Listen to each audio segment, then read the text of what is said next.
Hello students, मैं आनंद sir स्वागत करता हूं आप सभी का आपके अपने यूट्यूब चैनल साई-फाई स्टडी में। स्टूडेंट्स, आज की यह वीडियो आपके लिए बहुत ही अत्यधिक महत्वपूर्ण है। आज की इस वीडियो में मैं आपके लिए राजीव प्रकाशन का अनसॉल्व पेपर लेकर यहां पे उपस्थित हुआ हूं और यह पेपर आपके बोर्ड एग्जाम 2025 के लिए है और यह पूरी तरह से एनसीईआरटी पर आधारित है और आपकी परीक्षा में एनसीईआरटी से ही सबसे अधिक प्रश्न पूछे जाते हैं। यहाँ पे आप देख सकते हैं, राष्ट्रीय शिक्षा नीति के अनुरूप माध्यमिक शिक्षा परिषद उत्तर प्रदेश प्रयागराज की बोर्ड परीक्षा 2025 की तैयारी हेतु विगत वर्षों के सभी प्रश्न पत्रों का संकलन है। यानी इसमें प्रीवियस ईयर के कई साल के पेपर इसमें दिए गए हैं। यहाँ पे दिखाते हैं आपको कितने साल के पेपर इसमें दिए गए हैं। यहाँ पे 2018 से लेकर 2024 तक के सभी पेपर दिए गए हैं और यहाँ पे मैं आपको 2023 और 24 के सभी पेपर को हल कराने वाला हूँ, यानी प्रत्येक सेट को आपको कराने वाला हूँ। अब देखिए, अगर आपके पास राजीव प्रकाशन का अनसॉल्व पेपर नहीं है तो किसी भी प्रकाशन का अनसॉल्व पेपर है तो उसमें यह जो प्रश्न मैं कराऊंगा वह प्रश्न आपको मिलेगा। कैसे मिलेगा यह मैं आपको बताता हूं। चलिए थोड़ा सा आगे बढ़ते हैं और बताते हैं आपको। देखिए, आप कैसे खोजेंगे। आज हम 2023 का पेपर करने वाले हैं और इसका सेट 7 करने वाले हैं और यह जो पेपर है आपके बोर्ड एग्जाम 2025 के लिए बहुत ही अत्यधिक महत्वपूर्ण है, क्योंकि आपके एग्जाम में प्रीवियस ईयर के ही प्रश्न पूछे जाते हैं। अगर आप 10 से 12 सेट को हल कर लेते हैं तो निश्चित रूप से आपको बोर्ड एग्जाम में 90+ मार्क्स पाने से कोई नहीं रोक सकता है। और आज मैं यह देखिए 2024 का पूरा 7 सेट कंप्लीट किए और आज 2023 का यह 7वां सेट लेकर उपस्थित हुआ हूं, जिसमें पार्ट 1 में यहाँ पे आप देख सकते हैं पार्ट 1 1 से 20 तक के बहुविकल्पी प्रश्नों को करेंगे और टोटल इस सेट को लेकर 14 सेट इस चैनल पर ऑलरेडी यह 14वां सेट आज हम अपलोड करने वाले हैं। पेपर आपको कैसे मिलेगा यह देखिए। आपके पास किसी भी प्रकाशन का अनसॉल्व पेपर है, यह पेपर कोड आपको ध्यान रखना है 822ZZ, ठीक है। इस कोड नंबर से आप खोजेंगे तो आपके पास किसी भी प्रकाशन का अनसॉल्व पेपर होगा तो आपको यह प्रश्न मिल जाएगा, ठीक है ना। वहां पे बस आपके अनसॉल्व में वह सेट 7 ना होकर कोई और सेट हो सकता है। आई होप कि मेरी बात को आप समझ गए होंगे। चलिए अब वीडियो को स्टार्ट करते हैं। यहाँ पे देखिए प्रश्न आपसे क्या पूछा हुआ है, खंड और बहुविकल्पी प्रश्न। आइए एक एक प्रश्न को पढ़ते हैं हम लोग। द्विघात समीकरण 3x² - 6x + 4 = 0 का विविधकर होगा। फर्स्ट ऑप्शन है 13, सेकेंड ऑप्शन है 12, थर्ड ऑप्शन है 3√6 और फोर्थ ऑप्शन है -12। आइए इस प्रश्न को हल करते हैं। देखिए यहाँ पे देखिए समीकरण लिख रखा है और विविधकर आपको ज्ञात करना है, ठीक है ना। तो विविधकर को d से प्रदर्शित करते हैं। सूत्र क्या होता है, d बराबर होता है आपका b² - 4ac, यह आपका सूत्र होता है। अब b और a और c कहां से आएगा, तो यह जो समीकरण दिया गया है इसकी तुलना हम लोग करेंगे किससे, ax² + bx + c बराबर 0 से। तो देखिए यहां पे a के स्थान पे क्या है, 3 है, तो a बराबर हो जाएगा 3। b के स्थान पे क्या है, 6, चिन्ह सहित लेंगे तो -6 और c बराबर क्या है, 4। तो यह आपका a b c का मान हो गया। यही सभी मान यहां पे रखना है। b का मान है -6, तो -6 का स्क्वायर -4, a का मान है 3 और c का मान है 4, ठीक है। चलिए और सरल कर देते हैं। यहाँ पे -6 का स्क्वायर होगा तो 36 हो जाएगा और माइनस माइनस मिलकर प्लस हो जाता है। जब स्क्वायर होगा माइनस में तो पॉजिटिव में हो जाएगा। -4 चौक के 16 × 48, ठीक है। अब यहाँ पे आपको क्या कर देना है, माइनस कर लेना है।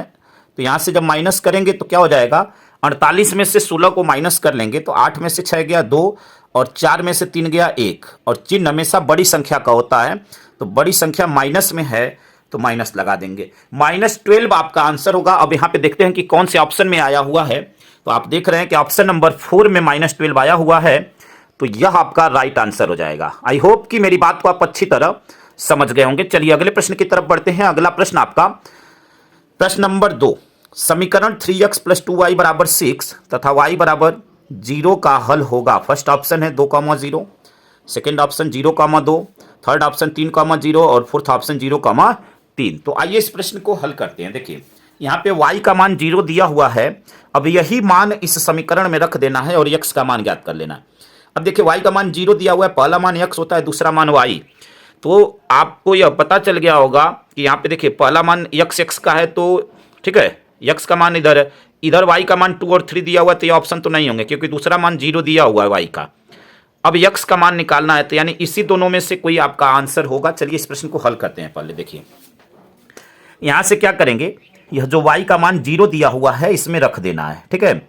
चलिए रखते हैं। देखिए यह 3x प्लस 2y है, तो 2 गुणे y। देखिए 2 और y के बीच में कोई चिन्ह नहीं है, तो गुणा का चिन्ह होता है, बराबर 6। अब आप जानते हैं कि किसी भी संख्या में अगर 0 से गुणा होगा तो वह 0 ही आता है, यह 0 हो जाएगा। तो यहां से 3x बराबर हो जाएगा 6, और x बराबर क्या हो जाएगा, 3 को जब इधर भेजेंगे तो बटे में चला जाएगा, 3 दूनी 6, यानी x का मान 2 आया। अब x और y का मान, तो x का मान 2 और y का मान 0, तो 2,0 यह आपका राइट आंसर हो जाएगा। ऑप्शन की तरफ देखते हैं कि कौन से ऑप्शन में यह दिया हुआ है 2,0, तो आप देख रहे हैं कि ऑप्शन नंबर फर्स्ट में है, तो यह आपका राइट हो जाएगा। अगला प्रश्न, प्रश्न नंबर 3।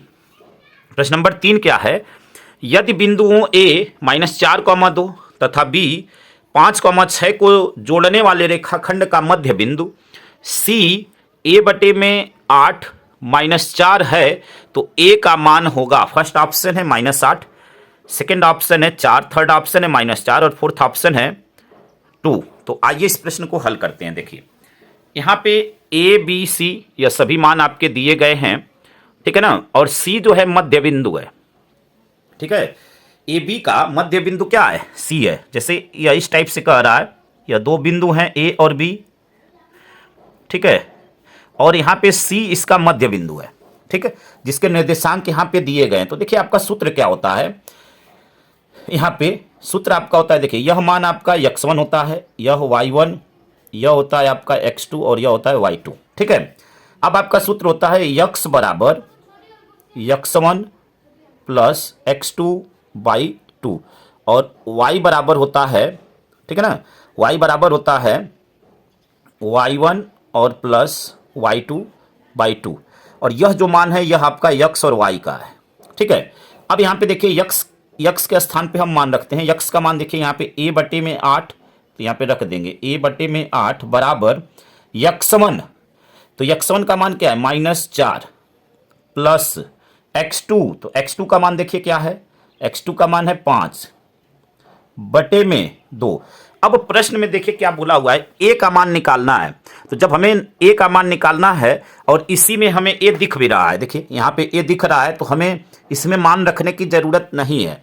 अगर आपसे निर्देशांक पूछता तब तो निकालते हम, लेकिन यहाँ पे a का मान केवल पूछा हुआ है, तो इसी से अपना काम हो जाएगा। चलिए इसको सरल कर लेते हैं। अब यहाँ से देखिए क्या हो जाएगा, या a/8 बराबर 5 में से 4 जाएगा, 1 होगा, 1/2, तिरछा गुणा कर लेना, ऐसे और ऐसे गुणा कर लेना है। तो देखिए 2a बराबर 8, a बराबर क्या हो जाएगा, 2 इधर जाएगा तो बटे में चला जाएगा, यानी a बराबर 4, कट कर देंगे तो a बराबर 4, ठीक है, यही आपका आंसर हो जाएगा। अब यहाँ पे ऑप्शन देखते हैं, तो यहाँ पे देखिए a बराबर 4 ऑप्शन नंबर बी में आपका आया हुआ है, तो यह आपका राइट आंसर हो जाएगा। अगला प्रश्न, प्रश्न नंबर 4, यदि ABC में AB बराबर 6 और रूट में 3 सेंटीमीटर, AC बराबर 12 सेंटीमीटर, BC बराबर 6 सेंटीमीटर, तो कोण B का मान होगा, फर्स्ट ऑप्शन है 90 अंश, सेकेंड ऑप्शन है 60 अंश, थर्ड ऑप्शन है 120 और फोर्थ ऑप्शन है 45। तो आइए इस प्रश्न को हल करते हैं और देखते हैं कि कौन सा ऑप्शन आपका राइट होगा। चलिए प्रश्न नंबर 4 को हल करते हैं। यहाँ पे देखिए इस प्रश्न में हम 1 मिनट के लिए मान लेते हैं कि यह जो त्रिभुज दिया गया है वह एक समकोण त्रिभुज है, ठीक है। अब हम मान लेते हैं कि यह एक अगर समकोण त्रिभुज है, तो आप जानते हैं कि समकोण त्रिभुज में जो कर्ण होता है वह सबसे बड़ी भुजा है, ठीक है। तो कर्ण को हमने यहाँ पे AC 12 सेंटीमीटर दिखाया, AB 6 कड़ी में 3 सेंटीमीटर और BC या CB 6 सेंटीमीटर, यह आपको प्रश्न में दिया हुआ है। अब चूंकि अगर यह समकोण त्रिभुज है, तो समकोण त्रिभुज में क्या होता है, जो कर्ण का वर्ग होता है वह लंब के वर्ग प्लस आधार के वर्ग के बराबर होता है। तो यहाँ पे यह कर्ण है। अब चेक करते हैं कि क्या यह बराबर होगा कि नहीं होगा। तो यहाँ से देखिए AC² बराबर AB² plus BC², AB² plus BC square, ठीक है ना। देखिए हमने क्या बताया, हमने मान लिया कि यह जो त्रिभुज दिया गया है, जैसे यहाँ पे बोला हुआ है ना कि ABC एक त्रिभुज में, तो जो त्रिभुज ABC दिया गया हम मान लेते हैं कि यह एक समकोण त्रिभुज है। तो समकोण त्रिभुज में जो कर्ण होता है वह बड़ा होता है, तो उसको हमने 12 दिखा दिया। बाकी दो भुजाओं को हमने आकृति में दिखा दिया, जैसा कि आप फिगर में देख रहे हैं। अब पाइथागोरस प्रमेय से आप जानते हैं कि जो कर्ण होता है उसका जो वर्ग होता है वह शेष दो भुजाओं के वर्गों के योग के बराबर होता है। अब यहाँ पे मान रखेंगे और यह दोनों अगर बराबर हो जाएंगे तो हम कहेंगे कि यह वास्तव में एक समकोण त्रिभुज है, और समकोण त्रिभुज में तब कोण बी का मान क्या हो जाएगा, 90 अंश हो जाएगा। चलिए यहाँ से हम लोग AC का मान है 12, तो 12 का स्क्वायर बराबर AB का मान है 6 और रूट में 3 इसका स्क्वायर, BC का मान है 6 तो 6 का स्क्वायर। चलिए 12 का स्क्वायर होता है 144 बराबर, यह जो स्क्वायर है दोनों का होगा, यानी 6 का स्क्वायर 36 हो जाएगा, और रूट 3 का स्क्वायर करेंगे तो रूट हट जाता है, प्लस यहाँ पे भी 36। और थोड़ा सरल कर लीजिए, 36 में 3 का गुणा करेंगे, 3 छक 18 के 8, 3 3 के 9 1 10 प्लस 36, और इधर आपका 144 लिखते आएंगे। 144 बराबर, अब इन दोनों को जोड़िए तो देखिए अभी क्या हो गया 144, यानी यहाँ पे क्या आया कि कर्ण का वर्ग बराबर है लंब के वर्ग प्लस आधार के वर्ग के। तो जब यह दोनों बराबर हो गया तो हम कह सकते हैं कि ABC क्या है, त्रिभुज ABC एक समकोण त्रिभुज है, एक समकोण त्रिभुज है। अतः कोण B क्या होगा, अतः कोण B 90 डिग्री होगा। यही आपका आंसर हो गया, कोण B का मान पूछ रहा है, तो कोण B का मान क्या हो गया 90 डिग्री। अब यहाँ पे देखिए, यहाँ पे देखते हैं कि कौन से ऑप्शन में 90 डिग्री आया हुआ है, तो ऑप्शन नंबर A में आया हुआ है, तो यह आपका राइट आंसर हो जाएगा। आई होप कि यहाँ तक आप अच्छी तरह समझ गए होंगे। चलिए अगले प्रश्न की तरफ बढ़ते हैं। अगला प्रश्न, प्रश्न नंबर 5, वह बड़ी से बड़ी संख्या जिससे 125 और 70 को विभाजित करने पर शेषफल क्रमशः 8 और 5 प्राप्त होता है होगी। फर्स्ट ऑप्शन है 15, सेकंड ऑप्शन है 13, थर्ड ऑप्शन है 17, फोर्थ ऑप्शन है 14। तो आइए इस प्रश्न को हल करते हैं। तो देखिए इसको कैसे हल करेंगे समझिएगा ध्यान से। देखिए क्या करेंगे, सबसे पहले जो शेषफल दे रहा है उसको माइनस कर लेंगे। जैसे 125 में से 8 माइनस करेंगे और 70 में से 5, और जब भी आपसे बड़ी से बड़ी संख्या बोले तब उसका महत्तम समापवर्तक यानी HCF निकाल देंगे। ठीक है, तो देखिए क्या करेंगे, यहाँ पे ध्यानपूर्वक समझिएगा इस प्रश्न को। देखिए सबसे पहले 125 दिया हुआ है और शेषफल बोला हुआ है कि 8 आ रहा है, तो 125 में से 8 को माइनस कर देंगे, तो 8 जब माइनस करेंगे तो यह हो जाएगा 117। ठीक है, अब दूसरा यहाँ पे कह रहा है कि 70 में जब कर रहा है तो वह जो है 5 शेषफल बच रहा है, तो 5 को माइनस कर देंगे, यह हो जाएगा 65। ठीक है, अब 117 और 65 का अभाज्य गुणनखंड कर देंगे, तो देखिए अभाज्य गुणनखंड क्या हो जाएगा, 3 3 के 9 और 9 गुणे 13, 13 9 117। ठीक है, अब देखिए 65, तो 65 का क्या हो जाएगा, 65 का हो जाएगा 5 गुणे 13। अब यहाँ से अगर हम इसके HCF की बात करें यानी महत्तम समापवर्तक की बात करें, बड़ी से बड़ी संख्या जब भी पूछेगा तो आपको क्या निकालना रहेगा, महत्तम समापवर्तक। तो जो दोनों में आएगा वही महत्तम समापवर्तक हो जाएगा यानी 13, और यही हो जाएगा आपका आंसर। ठीक है, तो अब यहाँ पे देखते हैं कि कौन से ऑप्शन में आया हुआ है। तो आप देख सकते हैं कि ऑप्शन नंबर B में आपका 13 आया हुआ है, यह राइट आंसर हो जाएगा। अगला प्रश्न, प्रश्न नंबर 6, यदि समीकरण x² प्लस kx माइनस 6 बराबर 0 का एक मूल -2 है तो k का मान होगा। फर्स्ट ऑप्शन है 4, second option 1, third option -1, fourth option 3। तो आइए इस प्रश्न को हल करते हैं। यहाँ पे देखिए आपको एक मूल दिया हुआ है, यानी यह x का मान दिया हुआ है, और यही x का मान, मूल का मतलब कि इसका x का मान है, यही x का मान इस समीकरण में रख देना है। तो चलिए रखते हैं, x के स्थान पे आपको -2 रख देना है। तो देखिए यहाँ पे -2 और स्क्वायर है x का, तो इसका स्क्वायर कर देंगे, प्लस k मल्टीप्लाई -2, k और x के बीच में कोई चिन्ह नहीं है तो गुणा का चिन्ह होता है, -6 बराबर 0। यहाँ पे देखिए -2 का स्क्वायर होगा तो यह प्लस में हो जाएगा, यानी यह हो जाएगा 4, यह माइनस और यह प्लस मिलकर माइनस हो जाएगा, और यह हो जाएगा 2k -6 बराबर 0। ठीक है, अब देखिए कि यहाँ पे क्या हो जाएगा, 6 में से 4 गया, 2 होगा, -2 होगा, पक्षांतर कर देंगे तो -2 के बराबर 2। देखिए 6 में से 4 जाएगा तो क्या होगा, 2 माइनस में 2 होगा, पक्षांतर कर देंगे तो प्लस में हो जाएगा। ठीक है, अब के बराबर यहां से क्या आएगा, के बराबर 2 जब इधर जाएगा तो बट्टे में जाएगा, यानी 2 में 2 से भाग देंगे, जैसे इसको भाग देंगे तो 1 आएगा, इस माइनस को इधर भेज देंगे तो -1, यानी के का मान क्या आ गया, -1 आया, के का मान -1 आया। ठीक है, और यही आपका हो जाएगा आंसर। अब यहाँ पे देखते हैं कि कौन से ऑप्शन में आया हुआ है। तो यहाँ पे आप देख रहे हैं कि ऑप्शन नंबर सी में आपका -1 आया हुआ है, तो यह आपका राइट आंसर हो जाएगा।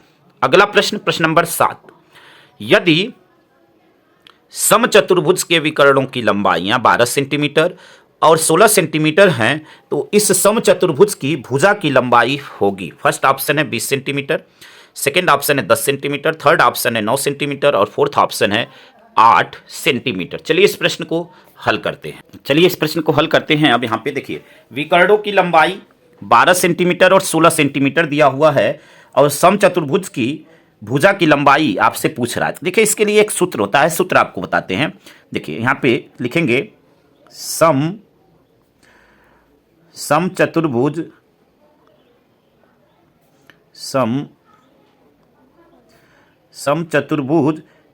की भुजा की लंबाई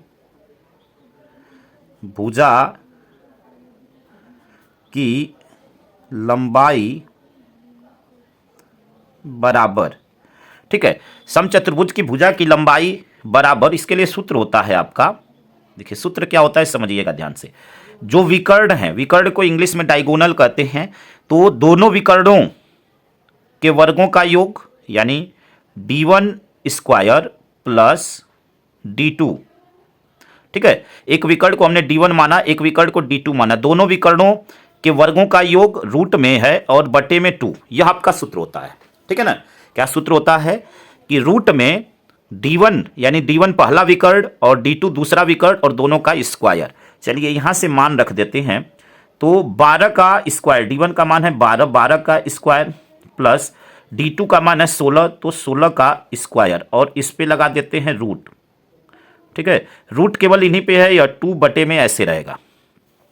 12 का स्क्वायर 144 और 16 का स्क्वायर होता है 256, यहाँ पे रूट रहेगा। ठीक है, यह पूरा रूट रहेगा, बटे में 2, इन दोनों को जोड़ देंगे तो दोनों को देखिए जोड़ेंगे तो क्या हो जाएगा आपका 6 4 10, 5 4 9 और 1 10, 2 1 3 और 1 हासिल 4 और बटे में 2, 400 आया। 400 यह 20 का स्क्वायर है तो 20 बटे में 2 भाग दे देंगे तो 10, यह सेंटीमीटर में है तो यह भी सेंटीमीटर में ही आएगा।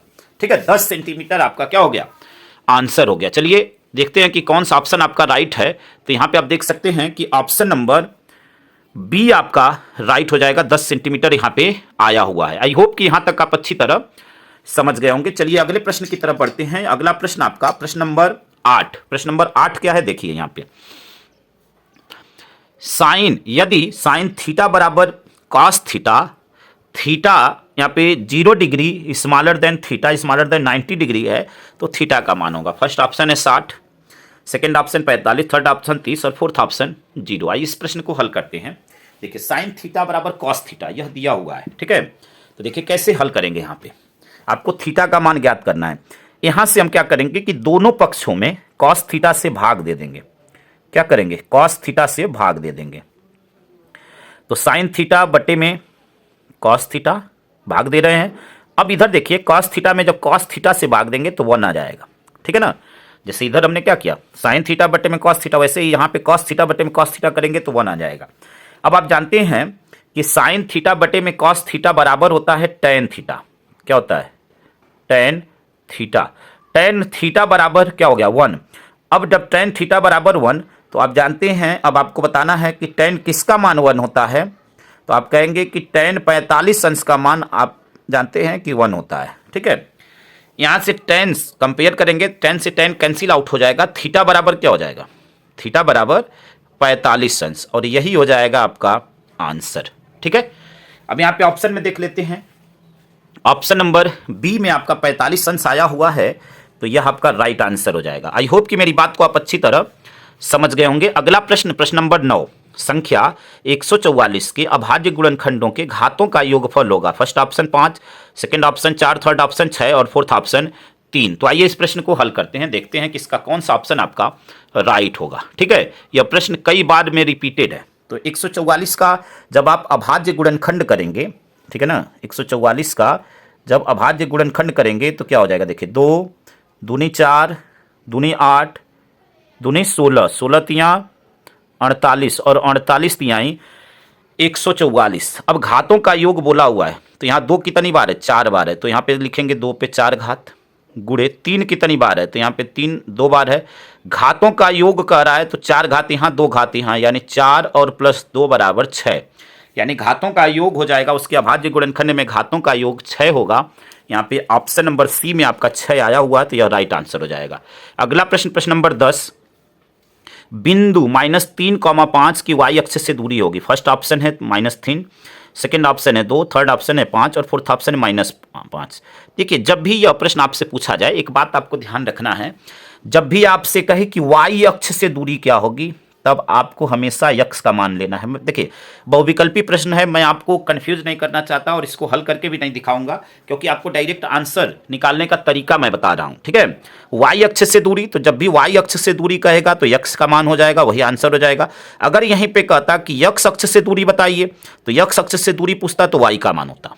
ठीक है, अब यहाँ पे देखिए वाई अक्ष से दूरी पूछा हुआ है तो यक्स का मान -3, यानी यहाँ पे -3 फर्स्ट ही ऑप्शन में है, तो यही हो जाएगा आपका राइट आंसर प्रश्न नंबर 10 के लिए। आई होप कि मेरी बात को आप अच्छी तरह समझ गए होंगे। ठीक है, चलिए अगला प्रश्न, प्रश्न नंबर 11, साइन 15 अंश बटे में कॉस 75 अंश का मान होगा। First option 1, second option 0, third option 2, fourth option -1। चलिए इस प्रश्न को हल कर लेते हैं।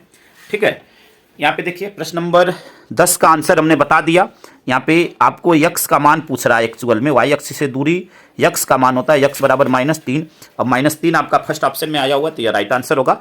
11 वाले को हल करते हैं। चलिए आपको हल करके दिखाते हैं कि कैसे इस प्रश्न को हल करेंगे। देखिए यहाँ पे हम क्या करेंगे, ध्यानपूर्वक समझिएगा।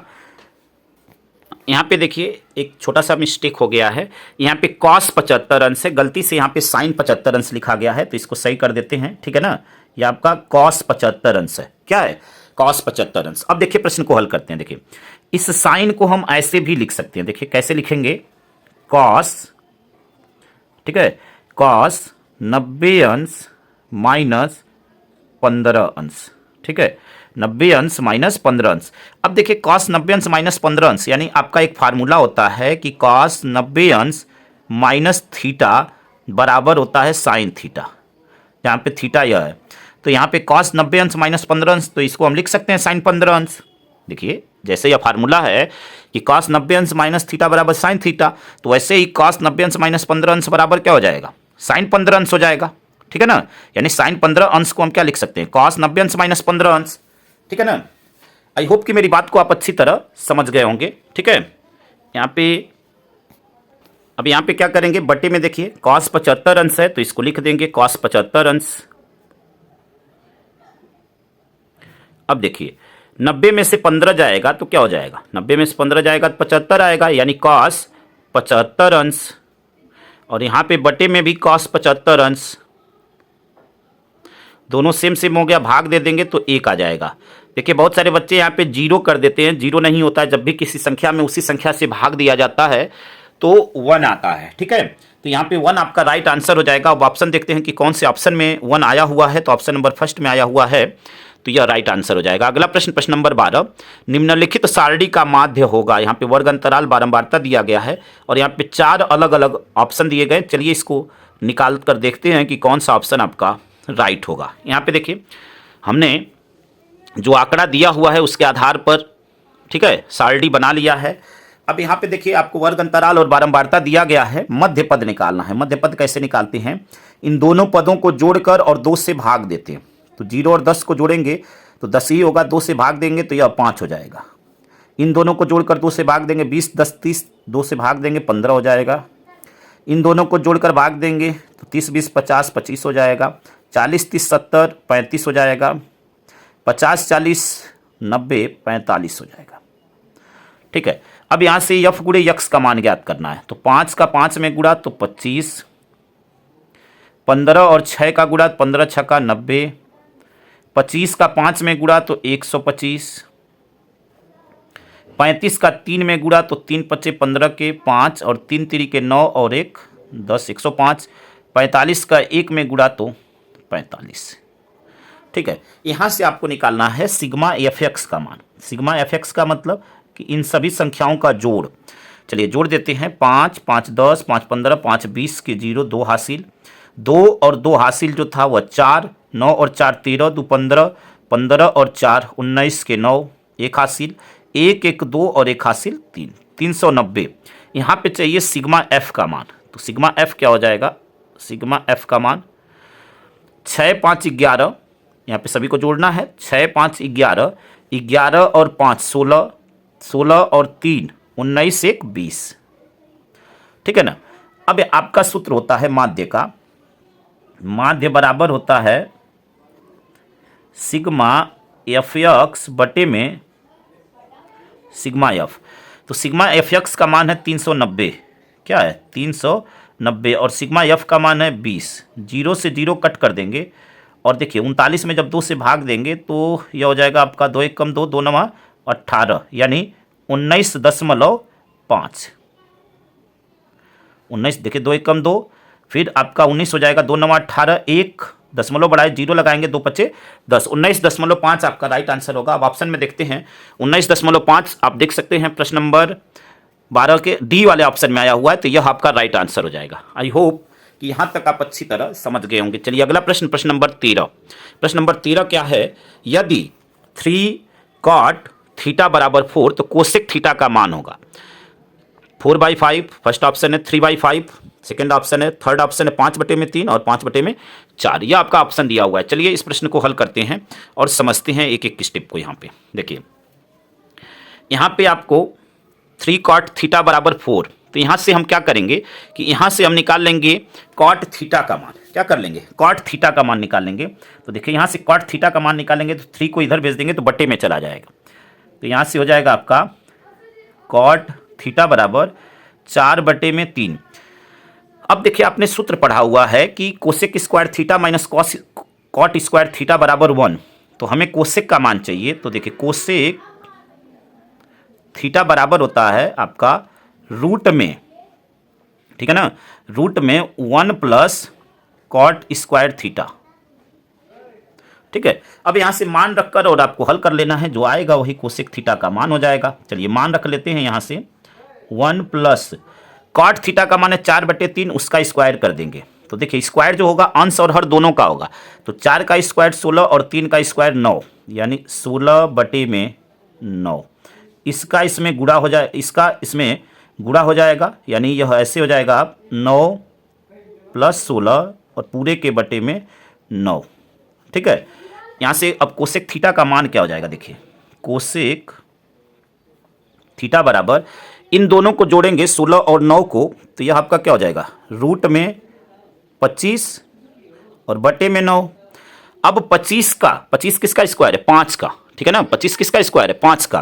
तो 25 का वर्गमूल हो जाएगा 5 और 9 का वर्गमूल हो जाएगा 3। कोसेक थीटा का मान हो गया 5/3। यह आपका राइट आंसर हो जाएगा। ठीक है, 5/3। अब देखते हैं कौन से ऑप्शन में है। तो आप देख रहे हैं कि ऑप्शन नंबर सी में आपका 5/3 आया हुआ है, तो यह आपका राइट आंसर हो जाएगा। अगला प्रश्न, प्रश्न नंबर 14। प्रश्न नंबर 14 क्या है? यदि दो गोलों के आयतनों का अनुपात 27:64 है तो उनके पृष्ठीय क्षेत्रफलों का अनुपात होगा। फर्स्ट ऑप्शन है 9:16, सेकेंड ऑप्शन 16:9, थर्ड ऑप्शन 3:4 और फोर्थ ऑप्शन 4:3। तो चलिए इस प्रश्न को हल करते हैं। तो यहाँ पे देखिए जब आयतनों का अनुपात दिया हुआ है तो हम दोनों गोलों के आयतन का सूत्र लिखकर और उसको इसके बराबर कर देंगे। ठीक है। तो चलिए सबसे पहले यही काम करेंगे। तो यहाँ पे देखिए, अब यहाँ पे क्या करेंगे देखिएगा, एक एक स्टेप को समझिएगा। दो गोलों के आयतनों का अनुपात दिया हुआ है, तो देखिए गोले के आयतन का सूत्र क्या होता है? 4/3 पाई। अब दो गोला है तो इसकी त्रिज्याओं को, एक को हम R1 मान लेते हैं, एक को R2। तो 4/3 पाई R क्यूब होता है, तो त्रिज्या को हमने R1 मान लिया। दूसरे गोले का आयतन 4/3 पाई, यह R2 मान लेते हैं, तो R2 का क्यूब। यह बराबर है आपका 27/64 के। 27/64 के। यहाँ पे देखिए 4/3 पाई यहाँ भी है, 4/3 पाई यहाँ भी है, यह तो कट गया।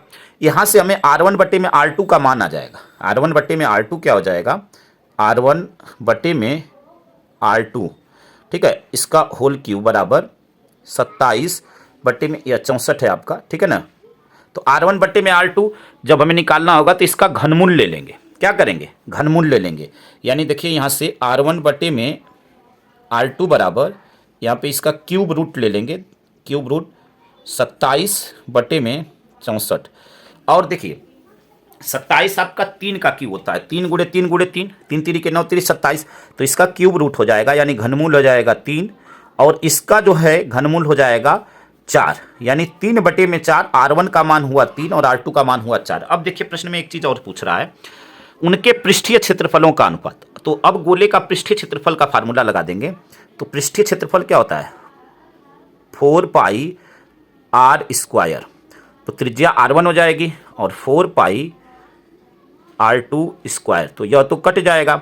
R1 का मान आया है 3, तो R1 के स्थान पे 3 का स्क्वायर हो जाएगा, और R2 का मान आया है 4, तो 4 का स्क्वायर कर देंगे, ठीक है। 3 का स्क्वायर 9 और 4 का स्क्वायर 16, अनुपात में हो जाएगा 9:16, ठीक है। अब यहाँ पे ऑप्शन देखिए कि कौन से ऑप्शन में आया हुआ है, तो 9:16 ऑप्शन नंबर फर्स्ट में ही आया हुआ है, और यही आपका आंसर हो जाएगा। आई होप कि यहाँ तक आप अच्छी तरह समझ गए होंगे। अगला प्रश्न, प्रश्न नंबर 15, यदि कुछ प्रेक्षणों के बहुलक तथा माध्य क्रमशः 45 तथा 27 है तो माध्यिका होगी। फर्स्ट ऑप्शन 34, सेकंड 33, थर्ड 32 और फोर्थ 40। आइए इस प्रश्न को हल करते हैं। यहाँ पे देखिए बहुलक और माध्य दिया हुआ है और आपसे माध्यिका पूछ रहा है, ठीक है। तो देखिए कैसे हल करेंगे, इसका एक सूत्र होता है। सूत्र सबसे पहले आपको बताते हैं।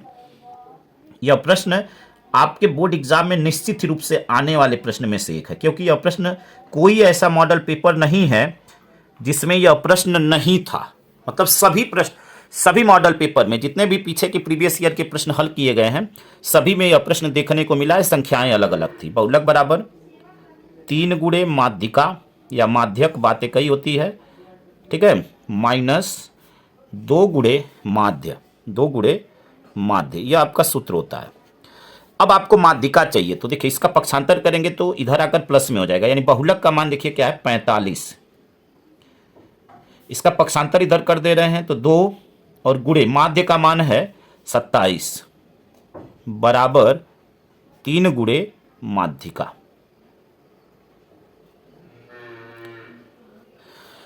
अब इसको क्या कर लेंगे, जोड़ लेंगे, तो 45 यह हो गया, और यह आपका 27 दूनी 54, 27 दूनी 54, ठीक है। अब यह बराबर हो जाएगा 3 गुणे माध्यिका के, माध्यिका के।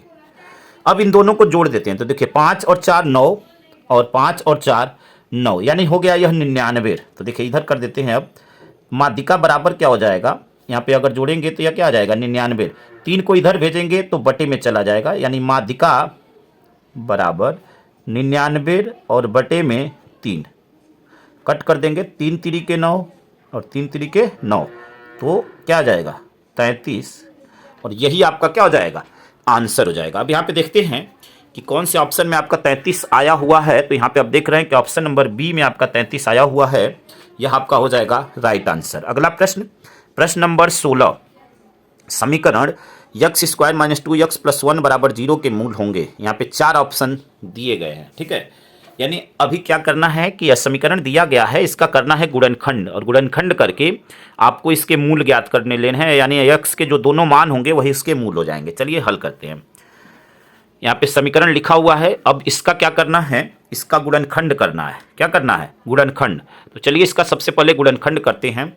देखिए गुणनखंड करने के लिए क्या होता है, यहाँ पे इसके गुणांक में भी 1 है, यहाँ पे भी 1 है, तो इन दोनों का गुणा करके और इसका ऐसा खंड बनाना है कि यहाँ पे प्लस है, तो जोड़ने पर इसके बराबर और गुणा करने पर इसके बराबर। देखिए गुणनखंड आप क्लास 9th और 10th में पढ़ भी चुके हैं, तो मैं आपको डायरेक्ट करके बस दिखाता हूँ, और आई होप कि आपको आता होगा, ठीक है। इन दोनों का एक साथ कॉमन, इन दोनों का एक साथ कॉमन, तो यहाँ से x कॉमन मिला तो यह हो गया x - 1। यहाँ पे देखिए जहाँ पे कुछ नहीं कॉमन होता है, माइनस हमने कॉमन ले लिया और 1 कॉमन ले लेते हैं, तो यह भी हो गया x - 1, दोनों ब्रैकेट में x माइनस 1 आया तो x माइनस 1 यहाँ से कॉमन हो गया, यहाँ से बचा आपका x और यहाँ से -1 बराबर 0। तो x माइनस 1 बराबर 0, तो x बराबर क्या हो जाएगा 1।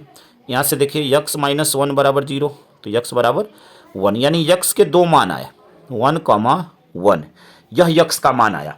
अब यहाँ पे ऑप्शन में देखेंगे कि 1,1 कौन से ऑप्शन में आया हुआ है, तो आप देख सकते हैं कि ऑप्शन नंबर फर्स्ट में आपका 1,1 आया हुआ है, तो यह आपका राइट आंसर हो जाएगा। अगला प्रश्न, प्रश्न नंबर 17। देखिए प्रश्न नंबर 17 क्या है, यदि 7, 13, 20, 17 तथा 3x के समांतर माध्य 18 हैं तो x का मान होगा first option 20, second option 15, third option 11 और फोर्थ ऑप्शन 9। तो आइए इस प्रश्न को हल करते हैं।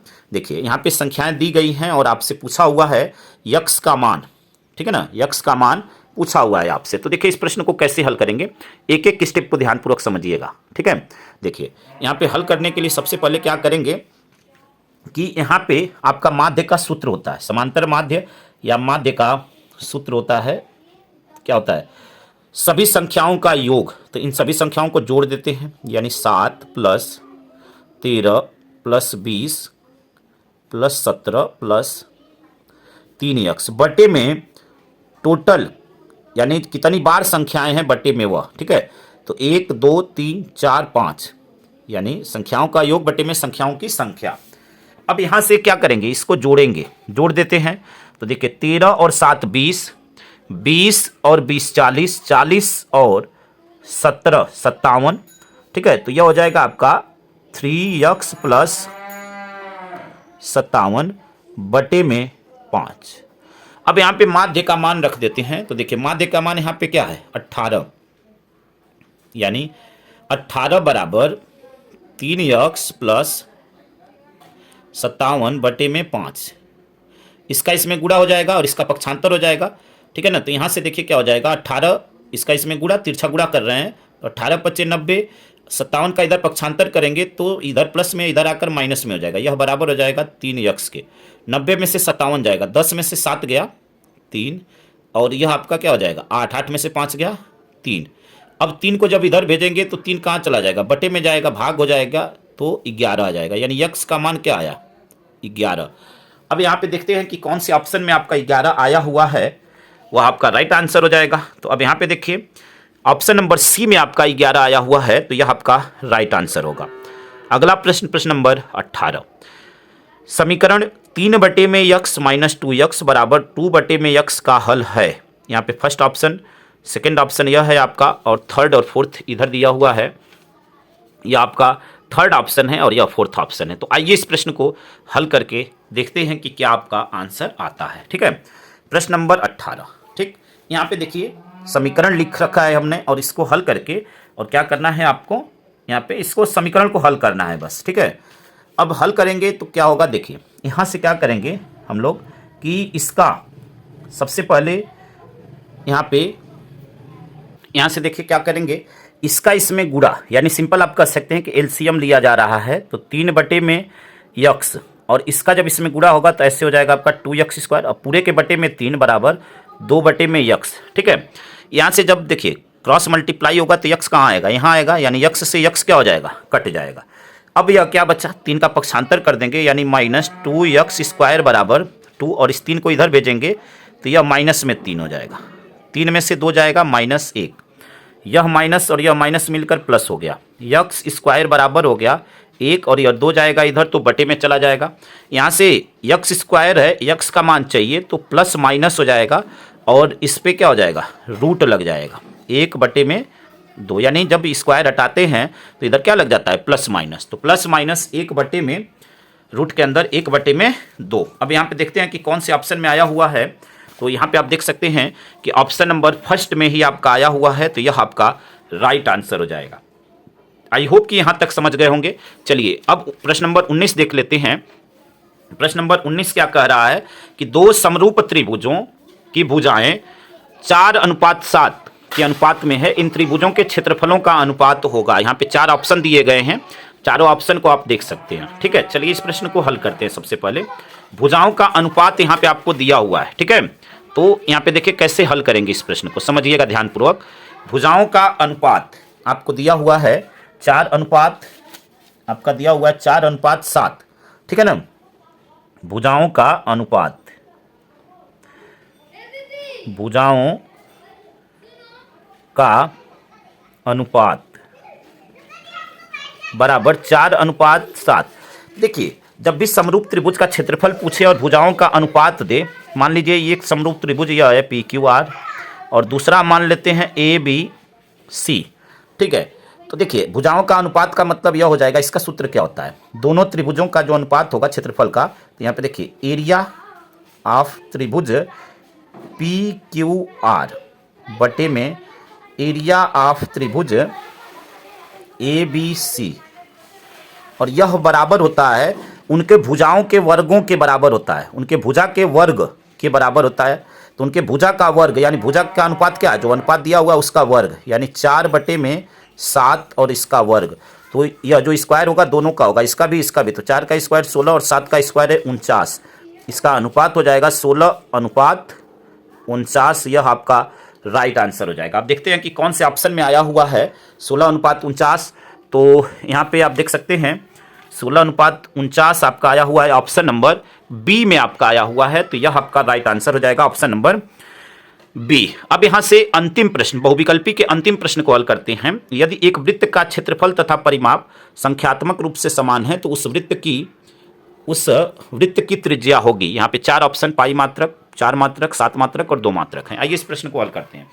देखिए, परिमाप का मतलब कि जो वृत्त की परिधि होती है उसकी बात हो रही है। तो वृत्त का क्षेत्रफल और परिमाप का रस संख्यात्मक रूप से दोनों क्या हैं, बराबर हैं। तो आपसे त्रिज्या पूछ रहा है। तो देखिए इस प्रश्न को कैसे हल करेंगे, समझिएगा ध्यानपूर्वक।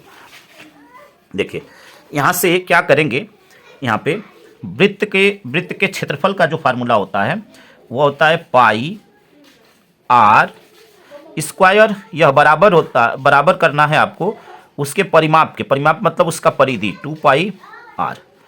तो यहाँ से देखिए पाई से तो पाई कट गया, ठीक है, पाई से पाई क्या हो गया, कट गया, ठीक है। और यहाँ से आप देख रहे हैं कि आर, यहाँ से आर को जब इधर भेजेंगे तो आर का एक घात कट जाएगा यहाँ से, यानी आर बराबर क्या आया, आपसे त्रिज्या पूछ रहा है। तो आर बराबर आ गया 2 मात्रक, आर बराबर 2 मात्रक। अब देखते हैं कि कौन से ऑप्शन में आया हुआ है 2 मात्रक। तो यहाँ पे आप देख रहे हैं कि ऑप्शन नंबर 4 में आपका 2 मात्रक आया हुआ है और यही आपका राइट आंसर हो जाएगा। आई होप कि प्रत्येक प्रश्न को आप अच्छी तरह समझ गए होंगे।